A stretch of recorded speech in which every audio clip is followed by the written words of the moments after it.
Thanks a lot. Thanks a lot, Guy. Well, good afternoon. I have a lot to cover, and I'm really excited about doing it. But I think I'm going to have to lead into it this way. I have a screenshot of my website. It's been up, like I said, for quite a while. And it's a collaborative effort. My wife, my brother, they've all thrown themselves into this wholeheartedly for quite a number of years because they feel very strongly about the topic. And the topic, you can kind of see here, the screen still that I have from the site, has to do with the occult nature of UFOs. And I tried to set the site up so that it would be a compendium of information for the people who, if they were surfing and they had a question about ufology, they might be able to find some information that wouldn't be just purely secular or slanted towards one religious idea or another. And the way I thought it might work best then, and I think it's almost divine providence, was to come up with a word that seemed to have a double meaning. And that word is watcher. That's why the site's named the Watcher website. Number one, I was trying to draw in the ufologist who is an aficionado who understands that the abductee has been hearing these abductors tell them that their names are the Watchers. And very early on, I think in the 70s, that fact had come out. And that was intensely interesting to me. It was fascinating because I have a background in theology. I immediately recognized that that word was very integral to the cosmology and the theocracy of the early civilizations, not just the Semitic civilization, not just the Hebrew civilization. We're talking about the Greeks, we're talking about the Sumerians, we're talking about almost everything in the Middle East that you can think. They have an idea that there was an interaction between heavenly beings from a very, very distant part of antiquity, and that those heavenly beings had a very forceful role in events later on in history. The other side of this explanation for the name for the site is that as a Christian, we're told to watch for the second advent of the Messiah. And well, that's just a real basic tenet of Christianity, that the Messiah came already and he'll come again.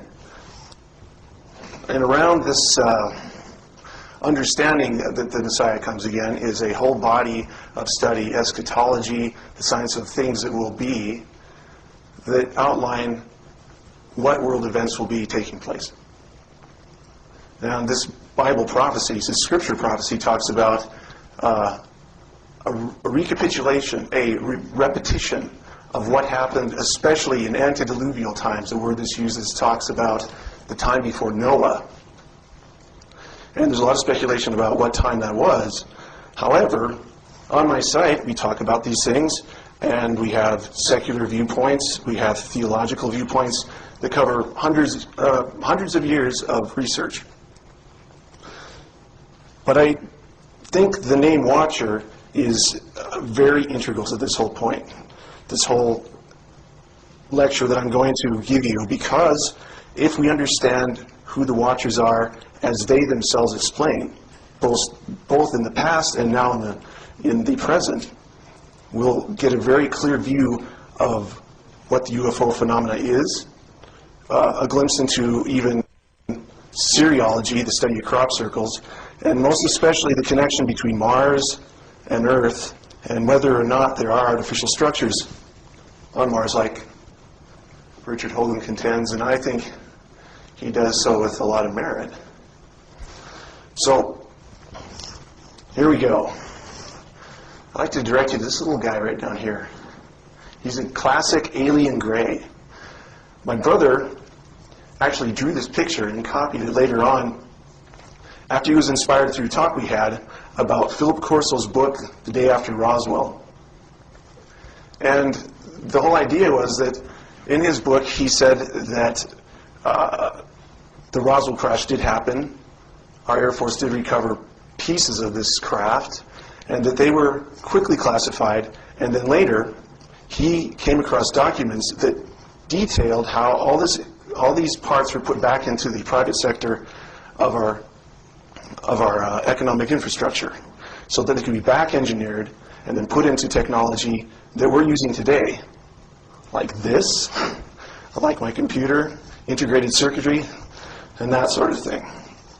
So you can see in the hand of this little alien gray, who I have to keep reminding myself is a watcher also, he has a tetrahedron.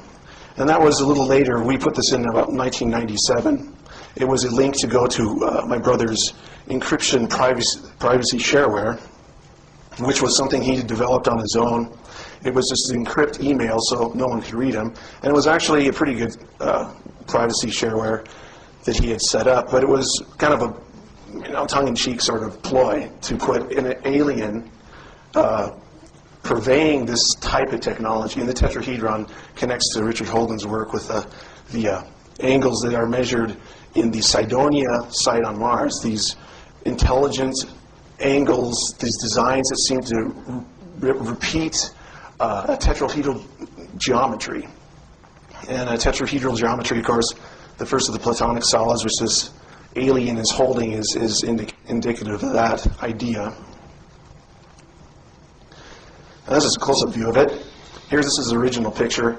He was holding an integrated circuit, which I think is the focus of where this technology, what we were talking about with the Philip Corso book, where it came from. It seems to have been miraculously developed.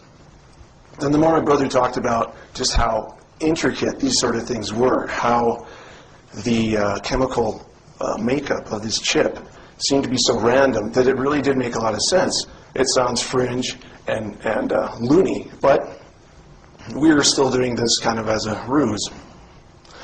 And this is 1996. This is a crop glyph.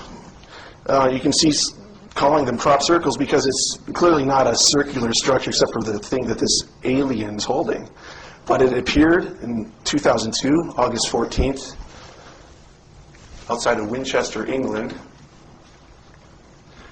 And the photographer, Lucy Pringle, had also interviewed some folks who lived near this strange feature that showed up in a wheat field right around harvest time.